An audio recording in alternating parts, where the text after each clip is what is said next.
जो कॉर्पोरेट्स के कंसर्न है कि उनको वो कैंडिडेट्स ही नहीं मिल रहे हैं जिनको वो जॉब दे पाएँ। अगर आप रिपोर्ट्स उठा के देखो, आई एम श्योर आप भी देखती होंगी कि इंडिया के जो मैनेजमेंट ग्रेजुएट्स हैं उनकी एम्प्लॉयबिलिटी स्किल्स बहुत कम है, वो एम्प्लॉयबल ही नहीं है। बहुत सारे रिपोर्ट्स कहती हैं 30% स्टूडेंट्स आर एम्प्लॉयबल, कुछ कहती हैं 40% आर एम्प्लॉयबल। तो ये बहुत अलार्मिंग है। पहला स्ट्रेट फॉरवर्ड मेरा सवाल ये होगा कि जो बातें आज आप जानते हो इस कैंपस के बारे में, अगर आपको वो सेम चीज़ें एडमिशन लेने से पहले पता होती तो स्टिल क्या आप इस कैंपस को कंसिडर करते एडमिशन के लिए?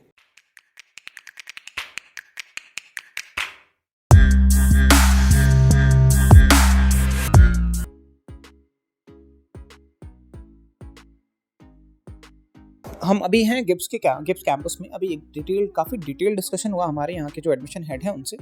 हमारी कोशिश ये रहती है कि कुछ स्टूडेंट्स से हम इंटरैक्ट करें और ताकि एक अनबायस्ड रिव्यू निकल के आए आपके सामने। बट अनफॉर्चुनेटली हम लेट पहुँचे क्योंकि दूसरे बहुत सारे कैंपसेस थे जिनका रिव्यू वीडियो शूट कर रहे थे। पहले तो सॉरी आपको इतना लेट तक रोकना पड़ा। नाम क्या है आपका? पलक बंस। ओके, क्या पढ़ाई कर रहे हैं आप? मैं यहाँ पर एचआर और बिजनेस एनालिटिक्स मेजर्स में हूँ, सेकेंड ईयर में। हाँ, तो आपको सब कुछ पता है अब इस कैंपस के बारे में, राइट? मेरा इस रिव्यू वीडियो को बहुत छोटा रखेंगे लेकिन इन्फॉर्मेटिव रहेगा, ठीक है? पहला स्ट्रेट फॉरवर्ड मेरा सवाल ये होगा कि जो बातें आज आप जानते हो इस कैंपस के बारे में, अगर आपको वो सेम चीज़ें एडमिशन लेने से पहले पता होती तो स्टिल क्या आप इस कैंपस को कंसिडर करते एडमिशन के लिए? यस, आई थिंक चांसेस और भी स्ट्रॉन्ग होते बिकॉज Okay. मैंने अपनी रिसर्च की थी जिस टाइम पे मैंने एडमिशन लिया था। तो कुछ चीज़ें थी जो बहुत मुझे अच्छी लगी थी।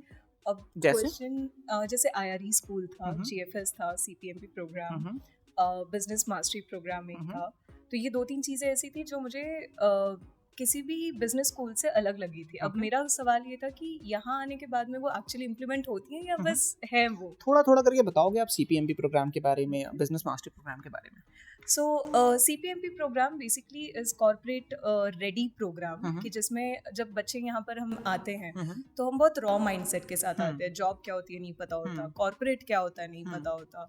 तो एवरी सैटरडे इंडस्ट्री से लोग आते हैं जो कि अपने करियर में कहीं ना कहीं पहुंचे हुए हैं और वो लोग आकर हमें बताते हैं कि कॉर्पोरेट इज दिस। तो जब हम यहाँ से बाहर जाते हैं, अब जैसे अगर हम इंटर्नशिप्स के लिए जाते हैं या कल को प्लेसमेंट्स के लिए जाते हैं, वी ऑलरेडी आर रेडी कि कुछ चीज़ें हैं जो हम एक्सपेक्ट पहले ही कर लेते हैं, कुछ चीज़ें हैं जिनको हम जानते हैं ऑलरेडी। सो उसमें हमारी कम्युनिकेशन सबसे पहले आ जाती है कि हम किसको कैसे एड्रेस करना है, कैसे हमें अपने आप को प्रेजेंट करना है, हमारे स्ट्रेंथ्स क्या होंगे, हमारी वीकनेसेस क्या है, उनके ऊपर क्या काम करना है, ये सारी चीज़ें हो गई। उसके बाद में बहुत सारे इंटरैक्टिव सेशंस होते हैं कि जो इंडस्ट्री से एक बोलते हैं ना, एक क्वेश्चन से दूसरा, दूसरे से तीसरा, तो वो जो एक इम्प्रॉम्प्टू सेशंस होते हैं उन इंडस्ट्री स्पेशलिस्ट के साथ, उससे हमें बहुत कुछ पता चलता है जो नया चल रहा है। सिमिलरली जब बिजनेस मास्टरी प्रोग्राम है हमारा BMP, उसमें एक रियल टाइम बिजनेस, मतलब हमें कैपिटल दिया जाता है। कितना होता है वो कैपिटल? 25,000 का।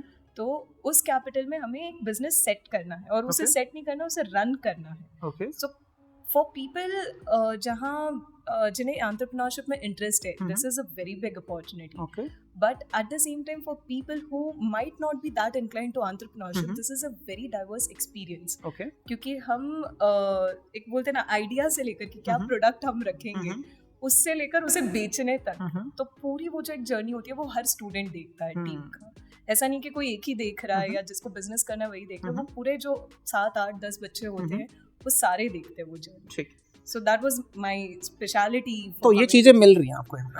ठीक है, आपने बेसिकली मेरे 2 क्वेश्चंस का आंसर कर दिया। मेरा पहला सवाल जो होता है ना, जनरली जब मैं स्टूडेंट, आप थोड़ा लेट हैं, अदरवाइज मतलब हम लोग और डिटेल में करते हैं, बट स्टिल आपने बहुत अच्छे तरीके से 2 सवालों का जवाब दे दिया। मेरा पहला सवाल ये होता है कि मैं बात करता हूँ जो इंडस्ट्री के रिपोर्ट्स आती हैं, जो कॉर्पोरेट्स के कंसर्न है कि उनको वो कैंडिडेट्स ही नहीं मिल रहे हैं जिनको वो जॉब दे पाएँ। अगर आप रिपोर्ट्स उठा के देखो, आई एम श्योर आप भी देखती होंगी कि इंडिया के जो मैनेजमेंट ग्रेजुएट्स हैं उनकी एम्प्लॉयबिलिटी स्किल्स बहुत कम है, वो एम्प्लॉयबल ही नहीं है। बहुत सारे रिपोर्ट्स कहती हैं 30% स्टूडेंट्स आर एम्प्लॉयबल, कुछ कहती हैं 40% आर एम्प्लॉयबल। तो ये बहुत अलार्मिंग है। तो ये जो अब उनके पीछे उनका लॉजिक ये होता है कि जो सिलेबस पढ़ाया जाता है ना, ये जो बिजनेस स्कूल्स हैं वो आउटडेट हो चुके हैं। तो इसमें थोड़ा सा अगर आप मुझे बता पाओ कि किस तरीके से आपने बता दिया कि ठीक है कॉर्पोरेट से आपका इंटरेक्शन है, एकेडमिक इंडस्ट्री का एकेडमिया से आपने रिलेशन बना दिया यहाँ पे, बट सिलेबस वाले पार्ट में किस तरीके से इन्होंने इंटीग्रेशन किया हुआ है जो मार्केट की नीड है उसको? सो सिलेबस में it's not only theory that we learn, हमारे जो असाइनमेंट्स होते हैं, केस स्टडीज होते हैं, बहुत बार होते हैं जो सेमिनार वेबिनार्स होते हैं, आयरी टॉक्स एक है जिसमें कि अगेन बहुत सारे real time entrepreneurs, real time head of people, head of this department, that department, ये सब आते हैं। तो वो एक जो गैप आप कह रहे हैं कि एम्प्लॉयबिलिटी क्रिएट नहीं होती क्योंकि बच्चों को एम्प्लॉय नहीं पता क्या होता है, तो वो वहाँ से हम फिलअप करते हो, हमको वो दिख जाता है कि अगर कोई एक बोलते हैं ना, जैसे कोई मॉडल होता है, अगर HR का हम बात करते हैं तो साइकोमेट्रिक मॉडल्स होते हैं, बिहेवियरल मॉडल्स होते हैं, वो हम पढ़ तो लेते हैं, वो अप्लाई कैसे होंगे, तो वो जब तक हमें कोई ऐसा बिहेवियरल एनालिस्ट नहीं मिल जाता या फिर कोई HR मैनेजर नहीं मिल जाता जिसने वो अप्लाई किए हैं, उसका रिजल्ट कैसे आता है, रीड कैसे करते हैं, वो सारी चीज़ें फिर हमें यहाँ से मिल जाती है। अब फैकल्टीज़ पे काफ़ी लेंथ में डिस्कशन हुआ, जो आपके एडमिशन हेड है उनसे। मेरा सवाल जनरली स्टूडेंट से ये होता है कि जो फैकल्टीज़ आपके यहाँ पढ़ा रही हैं, चूँकि आप ही इस बात को वैलिडेट कर पाओगे, चूँकि उनका तो इंस्टीट्यूशन, उनका काम है अच्छी बातें बताना, एक स्टूडेंट ही जो नए स्टूडेंट है उनको सही तरीके से गाइड कर सकता है, राइट? तो जब मैं जब रिव्यू लेता हूँ फैकल्टीज़ की, तो मेरा सवाल ये होता है और मैं समझने की कोशिश ये करता हूँ कि जो फैकल्टीज़ यहाँ पढ़ा रही हैं, क्या उनके पास केवल और केवल टीचिंग का एक्सपीरियंस है या उन्होंने कॉर्पोरेट में भी काम किया हुआ है? तो यहाँ से जो एडमिशन हेड है उन्होंने तो बहुत अच्छी अच्छी बातें बताई कि फैकल्टीज़ हम बहुत अच्छा पे करके रखते हैं और कॉर्पोरेट से हम ले आते हैं, तो क्या एक्चुअल में रियलिटी है? पेमेंट का तो पता नहीं ऑब्वियसली, हाँ, वो आपको कैसे पता होगा? कॉर्पोरेट एक्सपीरियंस के साथ हाँ वो आते हैं। सो मिनिमम आई थिंक मैंने ऐसे कोई फैकल्टी देखी नहीं है जो PhD से नीचे हो। और अगर मतलब एज वाइज भी देखा जाए तो हमारे मोस्ट ऑफ द फैकल्टीज एक बोलते हैं ना 10-15 साल वाले एक्सपीरियंस वाले जो होते हैं वही हैं यहाँ पर अभी भी। और कितने अप्रोचेबल हैं फैकल्टीज? बहुत ज़्यादा। बहुत ज़्यादा। और आप क्या इन्होंने कोई ऐसा भी मैकेनिज्म बनाया हुआ है कि अगर स्टूडेंट को कोई फीडबैक देना हो किसी पर्टिकुलर फैकल्टीज के रिगार्डिंग, तो कोई मैकेनिज्म है यहाँ पे? मैकेनिज्म एज इन वो खुद ही बहुत ओपन अप्रोचेबल है। तो अगर मुझे कोई चीज़ फॉर एग्जांपल एक क्लास में अलग अलग तरीके के बच्चे हैं, फैकल्टीज का अगर नहीं मुझे कुछ समझ में आ रहा है तो मैं खुद ही उन्हें अप्रोच कर सकती हूँ, and they are very open about it. ऐसा भी नहीं है कि वो अगले लेक्चर में आके कह देंगे इसको कुछ समझ में नहीं आ रहा, बट ऐसा बैठाकर समझाकर कि दिस इज द टॉपिक या this is you know how we can take it forward, additional help करना, वो सारी चीजें इन प्लेस है। इन केस अगर कभी ऐसा होता है कि एटीट्यूड इशू आ रहा है या फैकल्टीज के साथ में बहुत कंप्लेंट्स आ रहे हैं जो कि जनरली नहीं आते यहाँ पर, this is one good thing, but नहीं आते। बट अगर ऐसे 100 में से कोई केस है कि आ रहा है तो the entire management is very approachable कि आप पहले फैकल्टी से बात कर लीजिए, अगर तब भी नहीं सॉर्ट आउट हो रहा है तो आप डायरेक्टली आकर जो भी मैनेजमेंट वाले हैं आप उनसे बात कीजिए, तो उसको वहीं की वहीं रिजॉल्व किया जाएगा। ऐसा नहीं है कि एक बच्चा आके बोल रहा है तो मतलब कोई रिगार्ड ही नहीं है उस चीज का कि हम 10-12 बच्चे आए तब जाके वो बोलते ना मोर्चा निकलेगा तब कुछ होगा, तब रिजॉल्व होगा, वो ऐसा नहीं। अगर एक भी बच्चा कंप्लेन लेकर आ रहा है उसका वहीं की वहीं वो रेजोल्यूशन होगा कि एक कंप्लेन आई है, और बहुत ओपन तरीके से येट वेरी प्रोफेशनली वो चीज़ की जाती है कि ऐसा नहीं होना चाहिए कि कल स्टूडेंट और फैकल्टी का रिलेशन खराब हो रहा है या फैकल्टीज को बुरा लग रहा है या बच्चे को बुरा लग रहा है, तो वो बहुत अच्छे तरीके से हैंडल किया जाता है, बैठाकर बात करके कि ये कंप्लेंट है या ये इशू है, इसको ऐसे या तो हम सॉल्व कर सकते हैं या फिर आप बता दीजिए कि क्या करना है। वैसे ठीक है। जब डिस्कशन मेरी चल रही थी उनके साथ तो ये था कि यहाँ पे पेड इंटर्नशिप्स मिल रही है बच्चों को, मतलब ये जनरली मैंने बहुत कम देखा है, इंटर्नशिप मिल जाए वही बहुत है ना? तो क्या इस बात में सच्चाई है कि इंटर्नशिप्स मिलती हैं यहाँ पे बच्चों को, और क्या पेड इंटर्नशिप सबको मिली? हाँ जी, तो जो बैच था उसमें सबको पेड इंटर्नशिप्स गए थे, काफ़ी अच्छी अच्छी कंपनीज में गए थे, एंड इवन यहाँ पे एक बेंचमार्क रखा जाता होता है कि जैसे आप अगर कोई रोल लेकर भी आ रहे हैं, इंटर्नशिप में जनरली क्या होता है कंपनीज या तो बल्क हायरिंग में ले जाते हैं या तो फिर as you said experience letter और लेटर ऑफ रिकमेंडेशन के बेस पे ले जाते हैं। बट यहाँ पर वो बेंचमार्क रखा गया था कि अगर बच्चा जा रहा है तो फॉर एग्जांपल 5,000 तो 5,000, बट वो स्टाइपेंड पर ही जाएगा, और this is the duration of internship, जैसे 3 महीने की ड्यूरेशन है तो 3 महीने के लिए आप बच्चा वहाँ पर रहेगा। तो उसमें ये चीज़ था कि एक तो बच्चे खुश कि जेब खर्ची मिल रही है, कुछ काम कर रहे हैं हम तो, और दूसरा एम्प्लॉयर भी सामने से ना उसे सीरियसली लेता है कि पैसा पे कर रहा है। हाँ जी, नहीं तो क्या होता है कि छुट्टी ले ली या काम नहीं है तो नहीं आज कुछ नहीं है, फोटोशूट निकलवा रहे हैं, हाँ सिखा नहीं रहे कुछ। हाँ। तो यहाँ पे वो चीज़ नहीं थी, तो बेसिकली इस बार यस ये सही बात है कि सही में बच्चों को मिली थी प्लेसमेंट्स, इंटर्नशिप्स। ठीक है, अब आते हैं जो $1 बिलियन क्वेश्चन होता है, अगर मैं यहाँ अपना टाइम दे रहा हूँ, ठीक है, तो आउटकम क्या है, मतलब प्लेसमेंट्स वाली बात जो डिसाइडिंग फैक्टर होता है, ठीक है, तो प्लेसमेंट्स का क्या है यहाँ पे सिनेरियो, एवरेज प्लेसमेंट क्या रहा था, मीडियन प्लेसमेंट क्या रहा था और हाईएस्ट प्लेसमेंट क्या रहा था? प्रीवियस बैच का? प्रीवियस बैच जहाँ तक मुझे पता है, आई am not sure again about the figures, but it is near by, I think the average was around 7 or 8, I think. I'm not sure. I'm not sure about the figures. वो तो validate कर लेंगे website से. हाँ, मतलब वो कुछ वैसे ही उसी रेंज में, मतलब roughly 7 to 8 हाँ, उसी के बीच में रहा था. Highest I'm not very aware, क्योंकि वो 10 figures सुनने में आए थे. But I think again highest minimum हमारा 5.5 के आसपास का हमारा बेंचमार्क रखा गया था, बट सारे बच्चे जो थे वो उससे ऊपर ही गए थे. ओके. तो that was like the not only the minimum, that was like the lowest expected out of a PGDM placement. ठीक है. और जो मीडियन था वो अगेन 7-8 के आसपास कुछ था, and highest I think was around 14 और something like that. I am not sure, nearby figures to that. अब प्लेसमेंट केवल यही नहीं छोड़ता है. मेरा सवाल होता है कि क्वालिटी प्लेसमेंट भी मिल रहा है कि नहीं मिल रहा है, क्योंकि अगर एंट्री लेवल जॉब्स मिल रही हैं तो उसके लिए मुझे एमबीए पीजीडीएम करने की ज़रूरत ही क्यों है? अब 12वीं पास करके भी मुझे वही जॉब मिले, ग्रेजुएशन करके भी मुझे वही जॉब्स मिले, तो फिर पीजीडीएम और एमबीए करने का क्या लॉजिक है, राइट? तो एक तो मुझे ये बताओ कि जनरली क्या एंट्री लेवल प्रोफाइल से मिली या किस तरीके की प्रोफाइल मिली, क्वालिटी प्लेसमेंट था या नहीं था? क्वालिटी प्लेसमेंट्स बहुत सारे तरीक़ों से मतलब हमने जैसे देखा था उसे, अगर आप मुझसे पर्सनली पूछेंगे, एक होता है कि कंपनी कैसी आ रही है. तो अगर कंपनीज अच्छे आ रहे तो कहीं ना कहीं बच्चे, अब मेरे जैसे इंसान अगर कल को एक बोलते हैं ना टाटाज अगर आ रहे हैं, तो मैं प्रोफाइल के ऊपर कहीं ना कहीं कॉम्प्रोमाइज़ कर लूँ कि पता है लॉन्जेविटी अच्छी है इस कंपनी में. सिमिलरली बट अगर हम रोल्स की बात करें प्लेसमेंट्स में, तो डाइवर्स रोल्स आए थे. जैसे एचआर के लिए टैलेंट एक्विजिशन स्पेशलिस्ट भी आया था, रिक्रूटर भी आया था, टेक्निकल रिक्रूटर भी आया था. तो ये again I think feedback system का ही एक एडवांटेज होगा कि अगर बहुत बार ऐसा हो रहा है कि एक ही रोल आ रहा है और बच्चे नहीं अप्लाई कर रहे हैं, या हमें वो रोल नहीं चाहिए, तो हम या एक स्पेसिफिक रोल देख रहे हैं, तो वो हम जाकर बताते हैं प्लेसमेंट्स में कि हम इस रोल के लिए देख रहे हैं, तो अगर if there are any opportunities तो आप हमें बताइए. तो प्लेसमेंट्स टीम जो है वो एक्चुअली एफर्ट डालते हैं कि बच्चे को जैसा प्रोफाइल चाहिए वो एक बोलते हैं ना 99% वैसा ही आए. बट अगर 1% है कि वो ग्रोथ प्रोस्पेक्ट में भी दिख रहा है, तो वो उसके लिए भी अप्रोच करें. ठीक है. सॉफ्ट स्किल्स बहुत इंपॉर्टेंट रोल प्ले करते हैं, राइट? तो किस तरीके की ग्रूमिंग होती है यहाँ पे सॉफ्ट स्किल्स डेवलपमेंट के लिए? जो CPMP प्रोग्राम है that plays a very major role, क्योंकि वो पूरा का पूरा ही एक पर्सनालिटी डेवलपमेंट कोर्स है अपने आप में, to some extent, including other parts. But अगर उसके अलावा देखें तो जो फैकल्टीज़ हैं, जो आपस में पीयर लर्निंग है, ओवरऑल जो हमारा मतलब एक बोलते हैं ना कैंपस इकोसिस्टम है, वो ही ऐसा है कि आप ज़रा भी मतलब अगर इधर उधर कहीं है या प्रोफेशनलिज्म से आप आउट ऑफ लाइन जा रहे हैं, तो वहीं करेक्ट हो जाता है. तो कहीं ना कहीं वो 2 साल में ना आदत पड़ जाती है कि you have to be like this, you have to speak like this, talk like this, वो आदत हो जाती है. तो कहीं ना कहीं वो फिर एक कंटिन्यूस इम्प्रूवमेंट प्रोसेस बन गया. ठीक है.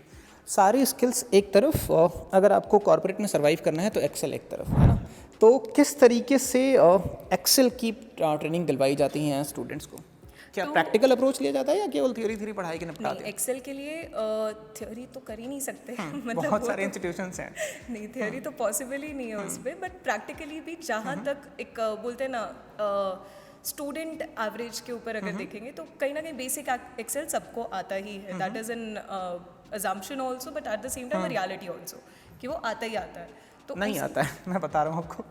लेकिन यहाँ पे यहाँ आता है ना. हाँ, बाहर स्टूडेंट्स को नहीं आता, मैं सच बता रहा हूँ आपको. नहीं मतलब जैसे यहाँ पे एक assumption है कि जितने हम बैकग्राउंड्स देखते हैं तो उसमें Excel is a very basic requirement. अच्छा. तो वो तो आता ही आता है, बट उसके अलावा फिर अगर कभी ऐसे है कि आपको एक वैल्यू एडिशन करनी है, तो देयर आर कोर्सेज जो कि हमारे फैकल्टीज़ ही फिर हमको रेफ़र करते हैं कि जैसे आप अगर फिनेंस कर रहे हो तो फिनेंस का अलग एक एक्सेल के फॉर्मूलाज होंगे जो उनको सिखाए जाएंगे. अगर हम एचआर कर रहे हैं, एचआर में एक्सेल की अगर अलग ज़रूरत है तो उसके हिसाब से एक ओवरव्यू हमको बताया जाता है.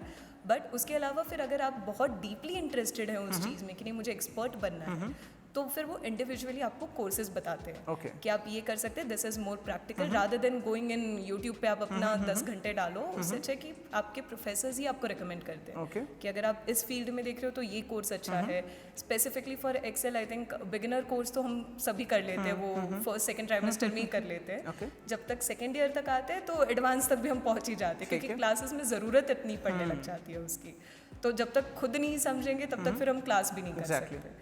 तो वो एडवांस एक्सेल फिर खुद ही अपने आप भी हो जाता है, सीखना स्टार्ट कर देता हूँ। ठीक है, सेल्फ कैंपस लाइफ के बारे में थोड़ा सा बताओ आप, कैसी है कैंपस लाइफ? केवल पढ़ाई पढ़ाई है? मैंने सुना 80% अटेंडेंस का यहाँ पे बहुत स्ट्रिक्ट है मेजर, तो अटेंडेंस वाला एक बार क्लैरिफाई करो, फिर उसके बाद आप बताओ कि कैंपस लाइफ कैसी है यहाँ की। तो 80% मैंडेटरी है। अगर नहीं हुआ किसी का तो क्या हो जाएगा फिर? तो फिर आप अगली बार एग्जाम देंगे। अगली बार बिल्कुल। हाँ जी। अच्छा, हाँ जी। ओके, मैनेज हो जाता है फिर 80%? हाँ, सो जो टाइम टेबल बनाया जाता है वो ही इस तरीके से बनाया जाता है कि कोई भी एक सब्जेक्ट आपका 3-4 दिन आ ही नहीं रहा है, मतलब वो ऐसे रिपीट होंगे। तो अगर आप एक लेक्चर मिस कर रहे हो तो ऐसा नहीं है कि आपका एक ही बार में पूरा 75% पे पहुंच गए, बट 80% मैनेजेबल है। Again that is very strict, क्योंकि बच्चे सीरियसली लेते नहीं है, नहीं तो फिर तो कहीं ना कहीं वो एक हमारे डिसिप्लिन का ही पार्ट है कि आपको 20% का लेवरेज दिया हुआ है, उसमें आप जाओ, आपको जो करना है आप करो, बट 80% आपको क्लास में रहना है, क्योंकि जो चीज़ें फिर आप मिस कर रहे हो वो दोबारा आपको सिखाई नहीं जा सकती, और वो जिस तरीके से आप वहाँ उस क्लास में सीखोगे वो कहीं नहीं सीखोगे। बिल्कुल। तो that is somewhere I think ज़रूरी भी है वो करना। और बाकी फिर ओवरऑल अगर कैंपस लाइफ की बात करें, socially on campus it's good, हर कोई हर किसी से बात करता है। फेस्ट वगैरह?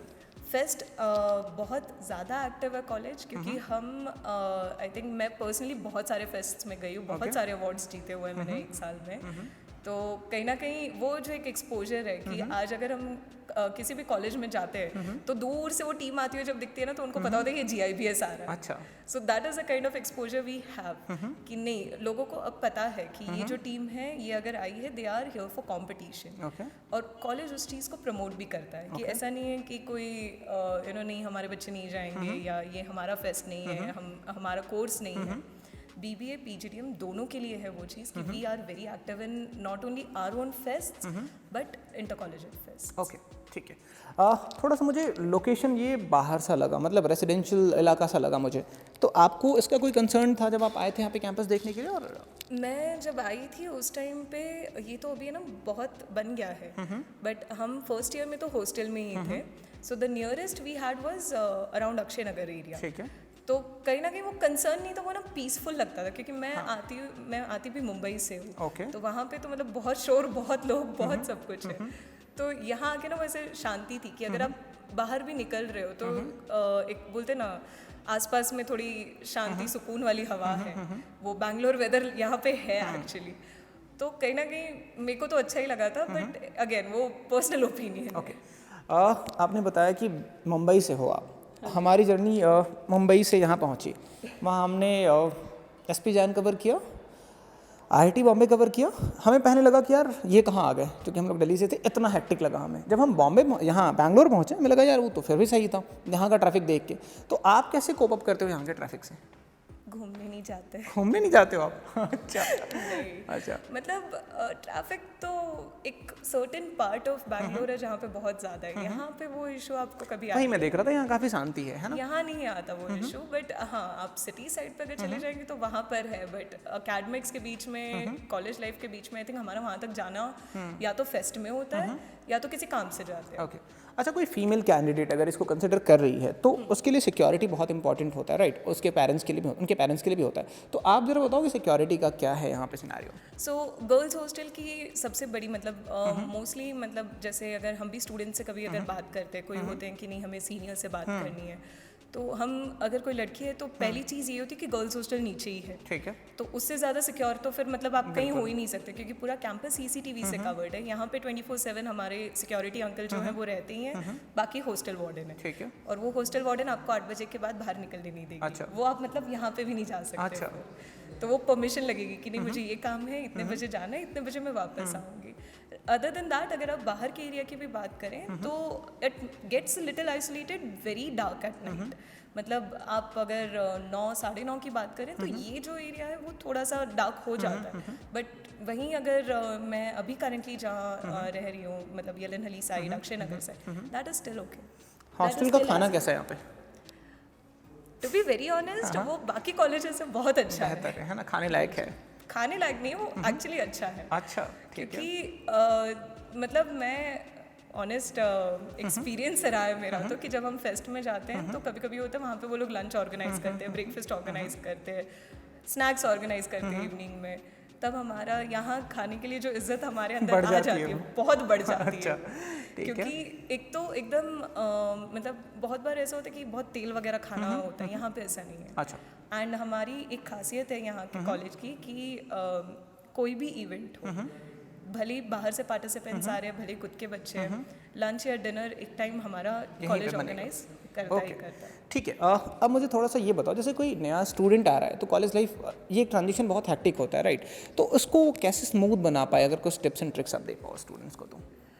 मैं आई थिंक ये ऑटो प्रोसेस ही है। मतलब आप depends on the personality also, क्योंकि कुछ लोग होते हैं बहुत इंट्रोवर्ट होते हैं, जैसे मैं इंट्रोवर्ट नहीं हूँ। ओके। तो मेरे को आप 2 मिनट किसी के साथ छोड़ दीजिए, मेरी दोस्ती हो जाती है। अच्छा।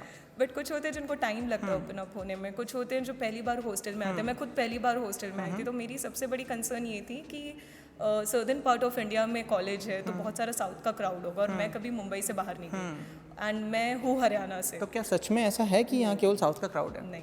अच्छा। मेरे मतलब हमारा जो बैच डायनामिक है वो एज आई सेड बहुत डाइवर्सिफाइड है। मतलब परसेंटेजेस तो मैं नहीं बता पाऊंगी, बट हर तरीके के लोग हैं यहाँ पे। आपको नॉर्थ के भी मिल जाएंगे, नॉर्थ ईस्ट के भी मिल जाएंगे, साउथ के भी मिल जाएंगे, वेस्ट के भी मिल जाएंगे, सब तरीके के मिल जाएंगे। तो कहीं ना कहीं वो जो एक है वो फिर एडवांटेज बन जाता है कि आप अपने जैसा एक ढूंढते हैं, उससे दोस्ती होती है, उसकी 4 से और होती है, फिर आपकी भी हो जाती है। तो वो एक कहीं ना कहीं ऑटो प्रोसेस है।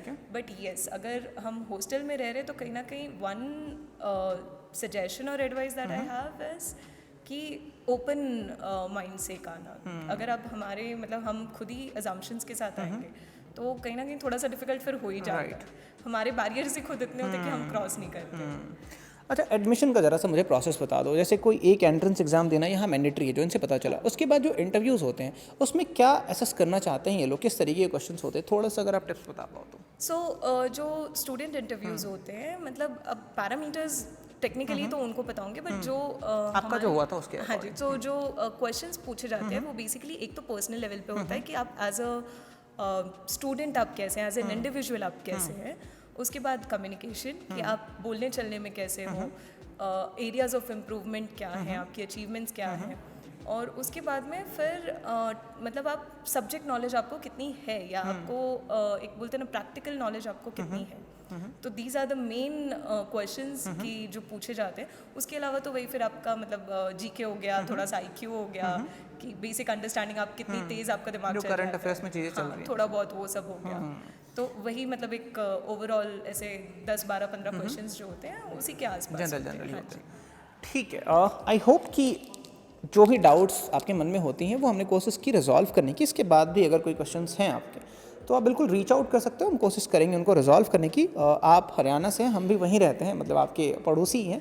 तो आई होप कि आपने जो भी इन्फॉर्मेशन दी है वो सही है। अगर कोई बच्चा आ रहा है और सही एक्सपेक्टेशन से आए तो रियलिस्टिक अप्रोच लेके अगर यहाँ आता है तो मुझे नहीं लग रहा है वहाँ निराश होगा ही, क्योंकि बनावटीपना तो बिल्कुल नहीं लगा आपकी बातों में। अदरवाइज़ अब इतने रिव्यूज़ कर चुके हैं कि बात पता चल जाती है कौन झूठ बोल रहा है और कौन कितना सच बोल रहा है ना।